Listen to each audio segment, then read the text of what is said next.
I have told this story more times than I can count, and every time I tell it, somebody in the room goes quiet in a way that has nothing to do with disbelief.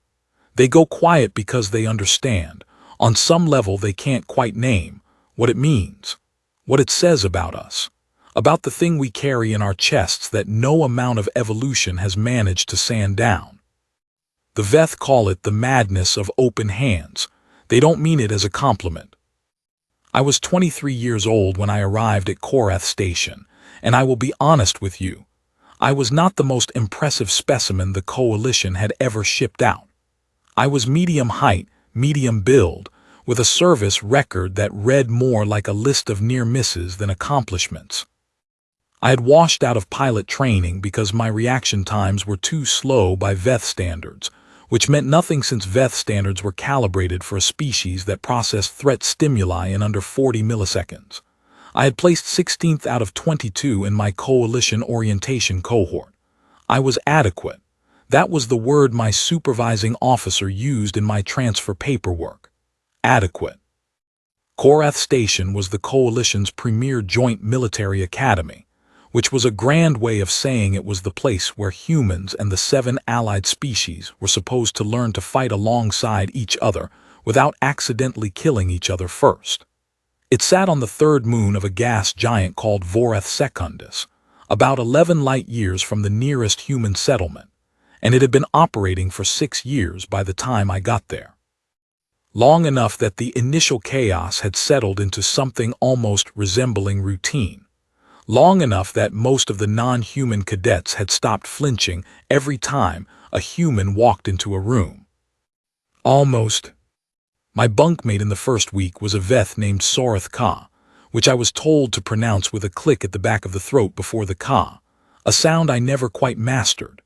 Sorath Ka was 2.5 meters tall, built like a mantis crossed with a greyhound, with 4 compound eyes that could rotate independently, and a voice like a cello played in a drainage pipe. She was also the single most competent cadet I had ever encountered in my life. She had already memorized the entire Korath Tactical Operations Manual before arrival. She could calculate ballistic trajectories in her head faster than most people could type them. She slept 4 hours a night and spent the other 20 doing things that made the rest of us feel inadequate in very specific and personal ways. She was also terrified of dogs. I learned this on day 3. I had a photograph on my bunk shelf, a physical photograph, printed on paper, because my grandmother had sent it to me before departure, and I am sentimental about things like that. It was a picture of my family's dog, a Rottweiler named Margaret, sitting in the backyard looking profoundly bored with the camera. Sorath Ka saw it while she was passing by and stopped so abruptly that her carapace segments clicked against each other. She stared at it for 4 full seconds. Then she said in her careful, precise Coalition standard, "What is that creature?" "A dog," I said. "She's mine. Well, my family's." "It is a predator. She's about 12 years old and her main hobby is stealing food off the counter. But technically, yes." Sorath Ka did not look away from the photograph. "You kept a predator in your dwelling." "We've been doing it for about 15,000 years, give or take." She looked at me then, and I want to be clear that a Veth's face is not built for the kind of expressions humans make. But I had already learned in 3 days to read the angle of her anterior eyes as a rough proxy for emotional state. Both anterior eyes were pointed directly at me. That meant undivided attention, which on a Veth meant something between awe and alarm. "Why?" she said. I thought about it. "Because they needed us," I said, "and then we needed them, and then it stopped being about need." She looked back at the photograph. "It is very large." "She's about 40 kilograms, medium-sized for the breed." Another long pause. "I will not enter your bunk area without announcing myself." "You don't have to do that." "I will do it anyway." That was Sorath Ka, precise, disciplined, and honest enough to tell you when something frightened her. I came to respect that about her more than almost anything else. Korath Station had a wildlife preserve on its eastern ridge. a strip of terraformed land about 3 kilometers long and 1 wide, where the moon's native ecosystem had been left more or less intact as both an environmental concession and a training resource. The native fauna of Korath 3, as the moon was formally designated, were not the most dangerous creatures in the Coalition's sphere of operations, but they were not nothing. The dominant large predator was something the Veth called a Morath, which had been given the unofficial Coalition designation of ridgecat, though cat was doing a lot of work in that comparison. Ridgecats were roughly the mass of a terrestrial brown bear, hexaptal, covered in interlocking bony plates along the spine and shoulders, with a jaw structure that could exert about twice the pressure of a terrestrial crocodile.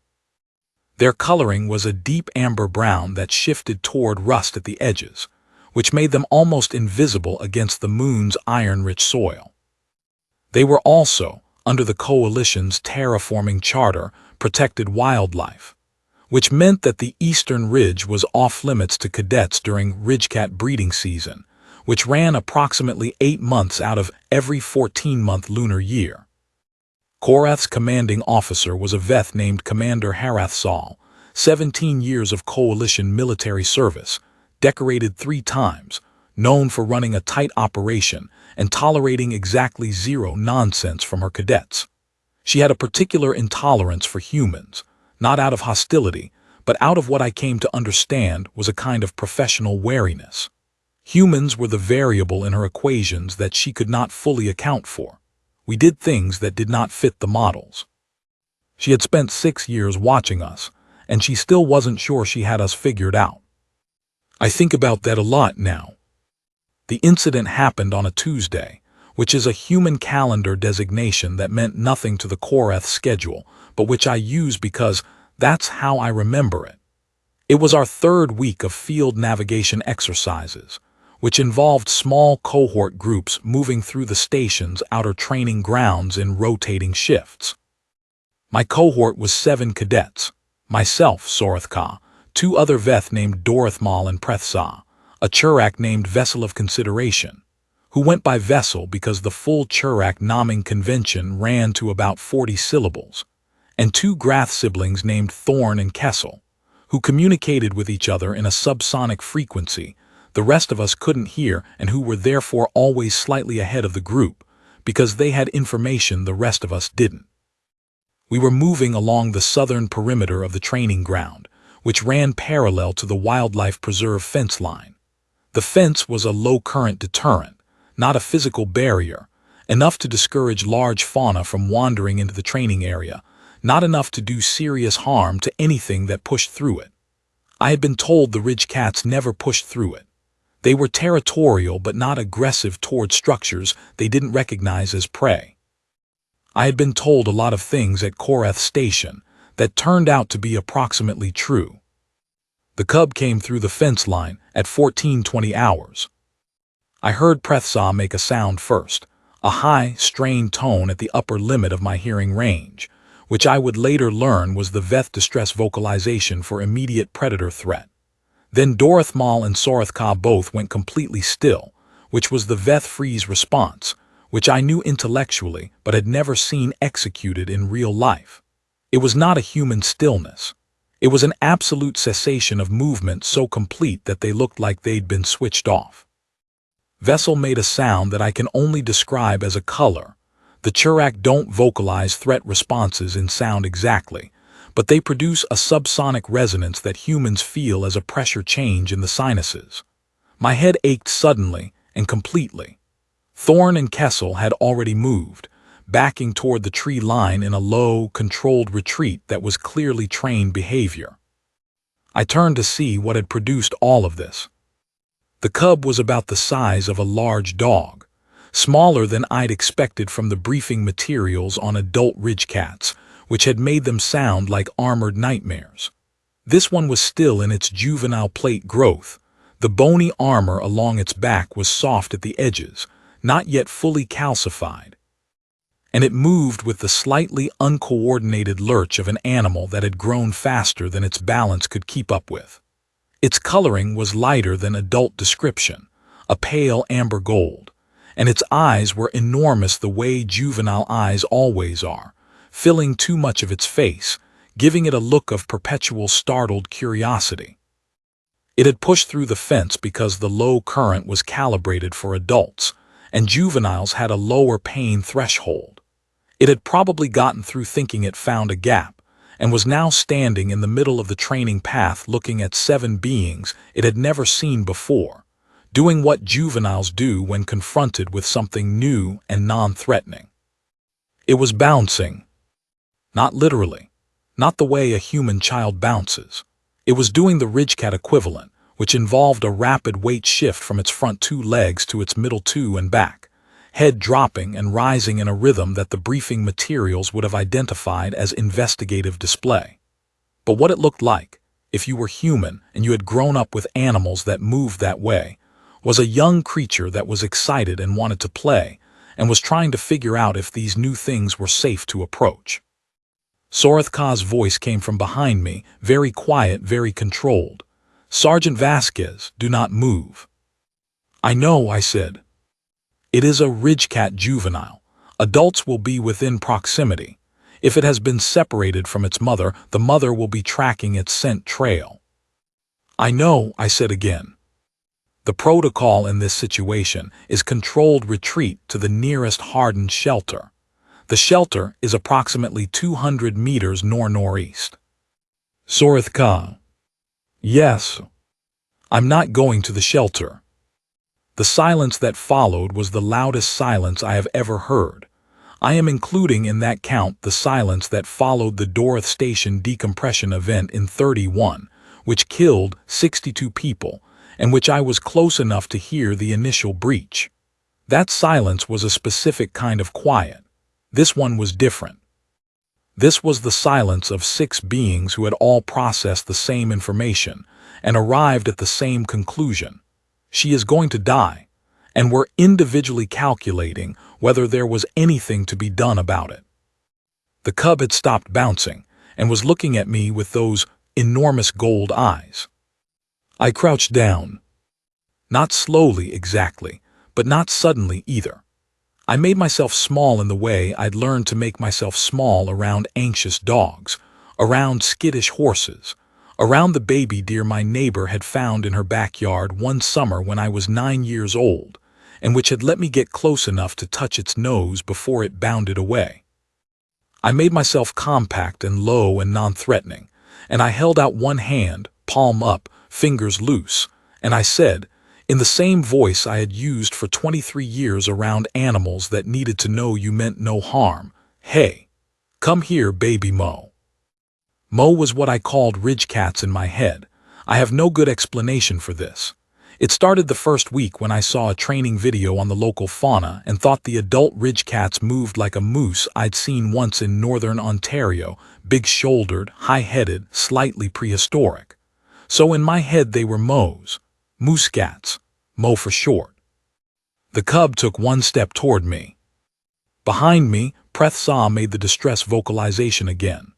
Korath Ka said, in a voice that I recognized even then as someone choosing words very carefully, "Sergeant, the maternal will be tracking." "Then I should probably move fast," I said, not taking my eyes off the cub.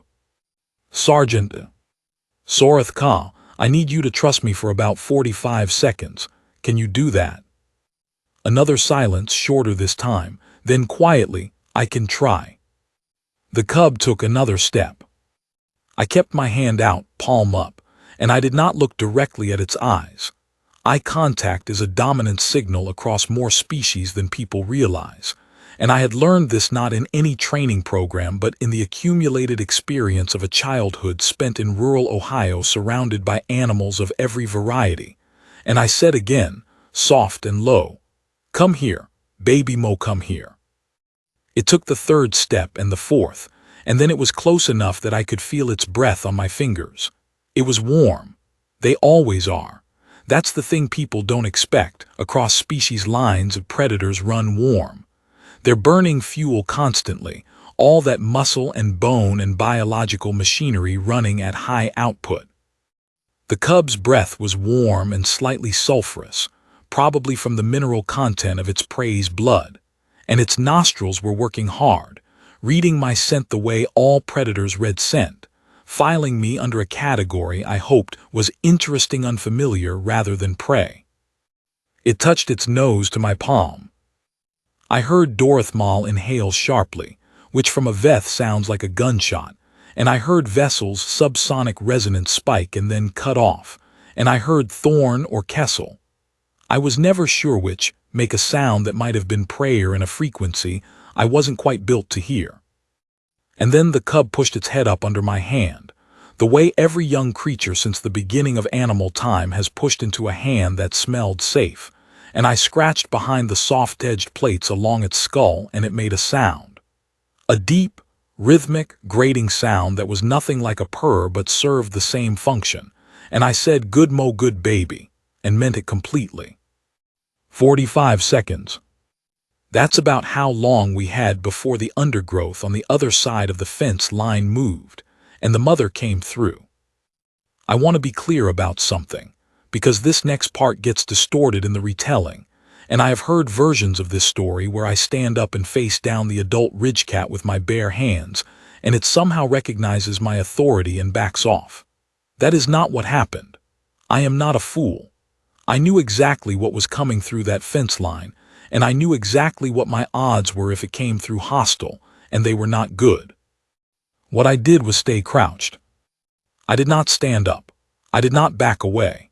I did not make a sudden movement of any kind. I kept one hand on the cub's head and I turned slowly, incrementally, the way you move when something very large and very capable of killing you is coming in your direction, and you needed to understand that you are not a threat. And I looked at the adult ridgecat without looking directly at it. She was extraordinary. That is the only word that does it justice.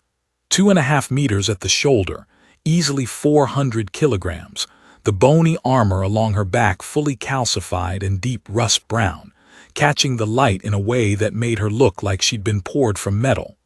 Her head was the size of my torso. She moved through the fence line with no more acknowledgement of it than a human walking through a doorway, and she stopped about 8 meters from me and assessed the situation with an intelligence that was absolutely legible even across species lines. She saw her cub. The cub was under a strange creature's hand, making contentment sounds. The adult's head dropped very slightly, not a threat posture, I realized, but something else. Evaluation. She was reading me the way I'd read the cub, the same cross-species universal of what are you and can I trust you. I did something that I can only explain as instinct. I moved my free hand not toward her, not away from her, but sideways, palm out, in the same gesture I'd offered the cub, not reaching, not demanding, offering, saying in the only language available to me in that moment, I have your child and I am not hurting it, and that is the whole story. The adult looked at my hand. She looked at the cub. She looked at me. And then she made a sound, low, grating, subsonic in a way that I felt in my teeth and my jaw and somewhere behind my sternum. And the cub's head came up, and the cub looked at its mother, and there was a beat of communication between them that I was not party to in any linguistic sense, but which I understood in every sense that mattered. The cub pulled away from my hand and trotted back to its mother. The adult watched me for 3 more seconds. Then she turned, and the cub fell in beside her, and they went back through the fence line and into the preserve, and the undergrowth closed behind them as if they had never been there. I stood up slowly. My legs were shaking. I will not pretend they weren't. There is a thing that happens in the human body after sustained adrenaline that is very ungentle and very undignified, and I was experiencing it thoroughly. But I kept my posture even as I turned around to face my cohort, because you do not let the wobble show until the threat has cleared. That's not bravado. That's just how you hold yourself together long enough to function.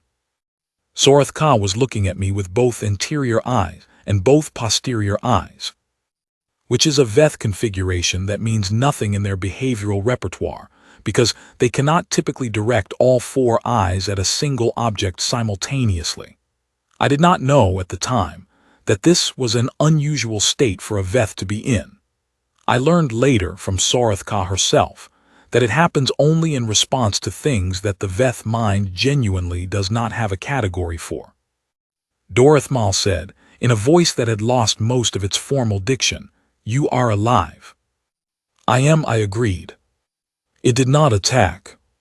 "No." Why? Not a question exactly. More like a word used as a placeholder while the brain searched for a larger word. I thought about how to answer that. I thought about Margaret the Rottweiler, asleep on my grandmother's porch with her enormous head on her enormous paws.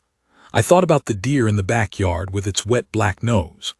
I thought about 15,000 years of shared breath between my species and the animals we'd chosen to call ours. The slow accumulation of trust built one careful hand at a time across a gap that should have been impassable and wasn't. Because she could see I wasn't a threat, I said, and she could see her cub was okay, that's usually enough. Vessel's subsonic resonance was doing something complicated that I didn't have the vocabulary to interpret. Thorn and Kessel had emerged from the tree line and were standing very close together, which was a Grath behavior indicating significant shared stress. Prethsa looked like someone had turned off one of her systems and hadn't quite turned it back on. Sorothka said, "You spoke to it." "I did." "In what language?" "Not any language," I said.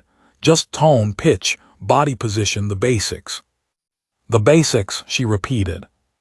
Most predators are the same at that level, not the specifics, but the basics.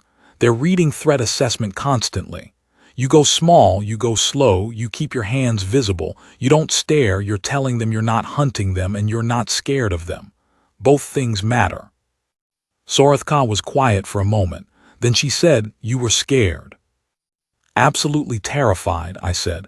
"My legs are still shaking, but scared isn't the same as showing fear. You can be one without doing the other." She looked at where the fence line had closed behind the ridgecats. She looked back at me. "I did not know that," she said. "Not in the way someone says I didn't know that, as in I have learned a new fact. In the way someone says it when a thing has reorganized something inside them." "Most people don't," I said. "Most of my people don't, actually. It's not common knowledge. It's just something you learn if you grow up around animals." "You grew up around predators," Dorithmal said. "Around animals generally. Some of them predators, yeah. And you learned to do what you did with them." "After a while, yeah. When you're a kid, you don't think about it analytically. You just learn that if you act a certain way, they respond a certain way. It takes years to understand what you're actually doing." I did not say at the time what I was thinking, which was this: that the thing I'd done with the cub was not a trick or a technique. It was something older than that. It was the residue of a relationship my species had been building since before we had writing, before we had cities, before we had any of the things that made us recognizable as a civilization. We had reached across the gap once, at the very beginning, with empty hands and unfathomable patience, and something had come to meet us. And we had done it so many times after that with so many different animals that it had become part of what we were. Not a skill, a disposition. The openness of the hand. I filed an incident report when we got back to the station, because that was procedure. I described the fence breach, the cub's ingress into the training area, my decision to approach rather than retreat, and the outcome. I used neutral, factual language because that is how you write incident reports, and I submitted it to Commander Harathsal's office at 1600 hours and didn't think much more about it. The commander summoned me to her office at 800 the next morning. I stood in front of her desk in formal posture while she read the report again, which she had clearly already read several times, and I waited. Harathsal had a stillness about her that was different from the Veth combat freeze. It was a deliberate stillness, the stillness of someone who had decided long ago that controlled silence was more useful than reactive speech. Finally, she set down the report and looked at me with her anterior eyes and said, "Walk me through your reasoning." "Ma'am." When you decided not to retreat to the shelter, walk me through your reasoning in that moment. I thought about it carefully. I owed her that at least. I saw a juvenile that was displaying investigative behavior rather than aggressive behavior, I said. I assessed the threat as manageable provided I didn't escalate. Retreat to the shelter would have required movement that the juvenile might have interpreted as flight response, which could have triggered a chase instinct. Staying still and presenting as non-threatening had a better probability of a clean outcome. And the maternal, she said, you anticipated her arrival. I anticipated the possibility of her arrival, yes. And you assessed that staying crouched with your hand extended to her cub was the appropriate response to a 400-kilogram apex predator approaching your position. I assessed that my best chance of her not killing me was to make sure she could see, at a glance, that I hadn't harmed her cub. Predators protecting offspring are assessing a specific threat. If I could make it clear I wasn't that threat, her threat response had no target. Korath was quiet for a moment. You were gambling. I was calculating, I said, ma'am. On the behavior of a species you have no formal training in. I have no formal training in ridge cats specifically. I have 23 years of informal training in large predators generally.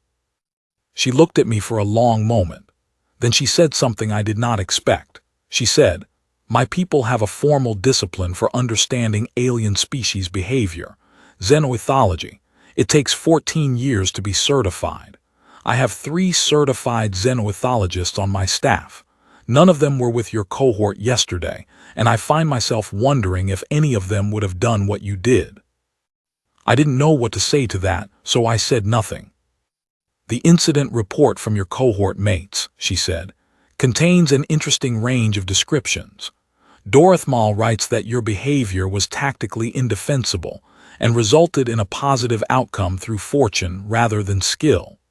Korath writes that your behavior was tactically unusual but that the positive outcome was not, in her assessment, fortunate. She paused.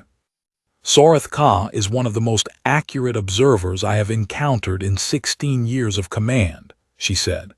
I have learned to give weight to her assessments. Yes, ma'am. You will receive a formal notation for protocol deviation in your record. The incident will also be flagged for curriculum review, because what you demonstrated is something we do not currently teach, and I have been informed by my xenoethology staff that what you did was, in their technical phrasing, functionally correct. Thank you, ma'am. I am not complimenting you, Sergeant.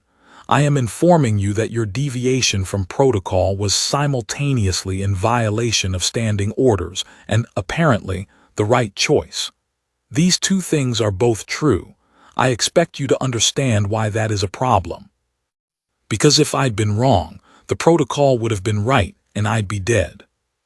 Because if you'd been wrong, 5 of your cohort mates would also likely be dead, and the incident would have demonstrated that humans are unable to exercise appropriate judgment in high-threat field situations, which would have set the integration program back by several years and cost lives down the line that we cannot count. She looked at me evenly. You were not wrong, but the bet you made was not only yours. I sat with that for a moment. Yes, ma'am, I said, I understand. Do you? I think I underweighted the risk to my cohort, I said. I was focused on the cub. I should have told them to move to the shelter before I approached. Even if I believed I could handle the situation, they didn't have to be there for it. Korath looked at me for a beat. Then she said, that is a more sophisticated answer than I expected. I've had about 18 hours to think about it. She picked up the report again, not reading it, just holding it. The curriculum review I mentioned, she said. I am going to recommend that it include a practical module on interspecies animal interaction. I am going to recommend that the module be developed in consultation with human cadets who have relevant background. She set the report down. Do you have relevant background? I grew up on a farm, I said. We had dogs, horses, cattle, and one very aggressive goose that I'm fairly confident was psychologically disturbed. Harathsal made a sound. I am reasonably certain it was a Veth laugh, though I had never heard one before and couldn't be sure. It was short and dry, and it vanished almost immediately. "Dismissed," she said. "File a supplemental report by 1700 detailing your specific decision-making process at each stage of the incident. In full. Do not use neutral language. I want to understand what you were actually thinking." "Yes, ma'am." "And Sergeant." I stopped at the door. "The cub," she said. "In your report you refer to it as Mo. Is that a designation you assigned?" "Informal one, yes, ma'am." "Explain it." I explained about the Mo's, about the moose in Ontario, about the way I'd started thinking of the local ridge cats as a type, as a category that needed a name that was mine, because that's what humans do with things we want to understand. We name them. We bring them into our language. We make them ours in small ways that don't require possession. Harathsal listened to this with an expression I couldn't fully read. Then she said, "My people would consider that extremely unusual behavior." "My people would consider it normal," I said. "We name everything, especially things that could kill us, especially those." Another pause, then she said, "Why?" It was the same question Sorothka had asked, the same word, the same weight behind it. I thought about it the same way. "Because naming something means you've decided to pay attention to it," I said. "And paying attention to something means you might understand it. And understanding it means it has less power to surprise you. We name things because we're afraid of them, and the name is how we start not being afraid." Harathsal looked at me for a long moment. "Dismissed," she said again, quietly. I left. The module got developed. It took about 4 months, working with 3 other human cadets who had relevant backgrounds. A girl from Montana who had grown up ranching, a man from rural Australia who had worked wildlife surveys, and a retired firefighter's kid from Alaska who had more bear encounters in his childhood than most people have in a lifetime. We built it from the ground up, out of accumulated practical knowledge that none of us had ever been asked to articulate before. The hardest part was the language.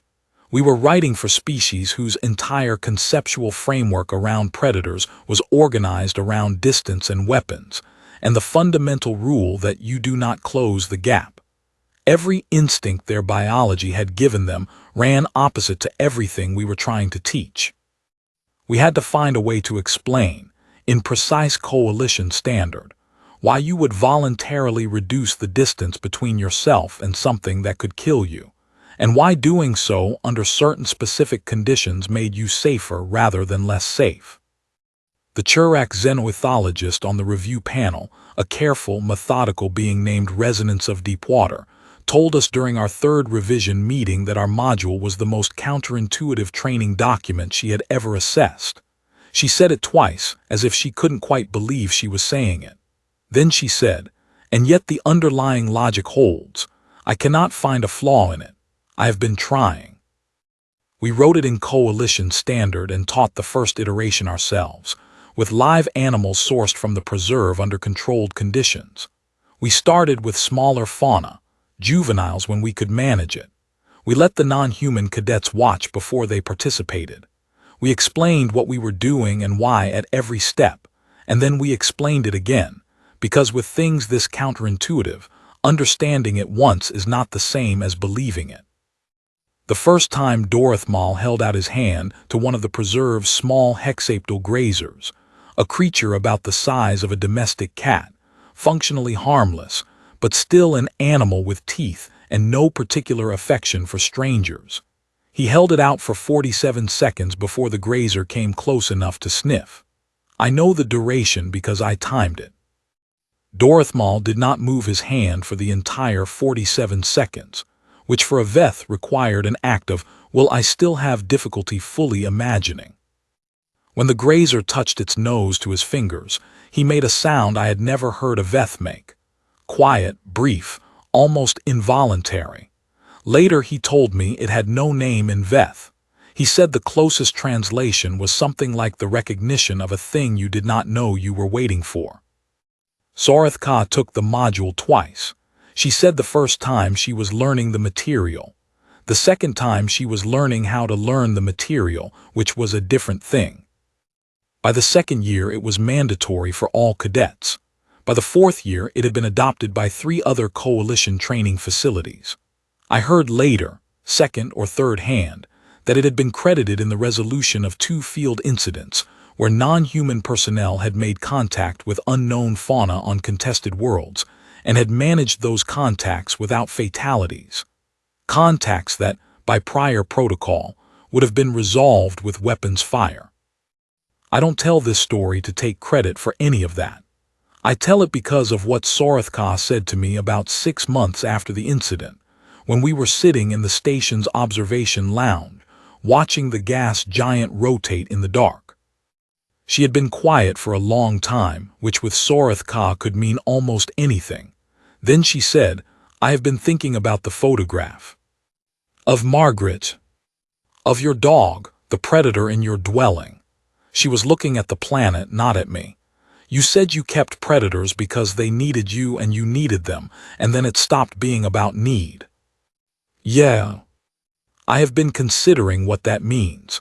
For 14 months I have been watching humans and attempting to understand the variables in your behavior that do not fit our models. She paused. "I think I have found one." "What is it?" She turned then, all 4 eyes orienting on me, and she said, "You are not afraid of the things that should frighten you.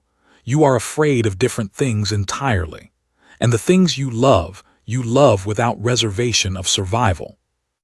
I didn't say anything. I wasn't sure what to say. "My people," she said, "do not form attachments to things that can kill us. It is not a choice. It is biology. The threat response is immediate and total. We cannot choose to override it. You can." She looked back at the planet. "You choose to override it and call that love. I think it's more complicated than that.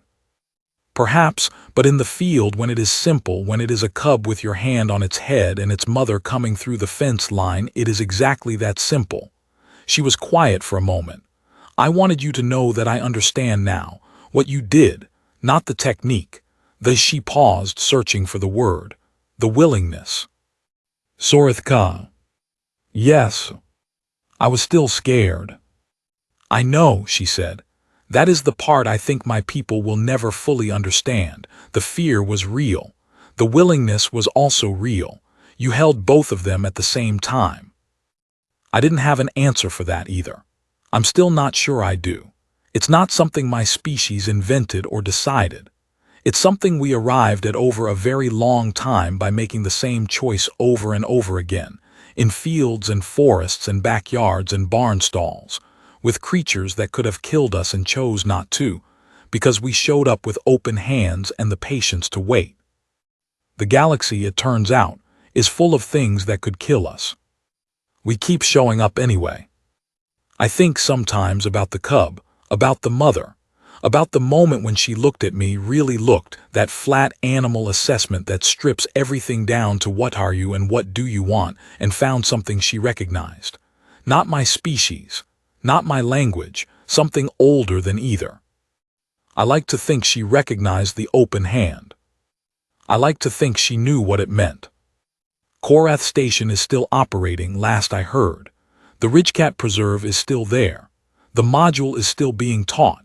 Korath commands her own unit now, somewhere on the far edge of the Voreth corridor, and she sends messages occasionally. Brief, precise, Korath messages that say the important thing and nothing else. The last one came 3 months ago. It said, "We made contact with an unknown predator species on Deneth 7. Specimen was agitated and presented threat display. I used the technique. It worked. I named it, I called it a Mo." I read that message 4 times. Then I sat for a while and thought about Margaret the Rottweiler, asleep on the porch with her head on her paws, and about a photograph on a bunk shelf 11 light years from home, and about the very first time, 15,000 years ago, when something with teeth came close enough to touch a hand that someone had held out in the dark. I think we were always going to end up here, out past the edge of the star maps, in the cold between worlds, doing what we have always done. Reaching.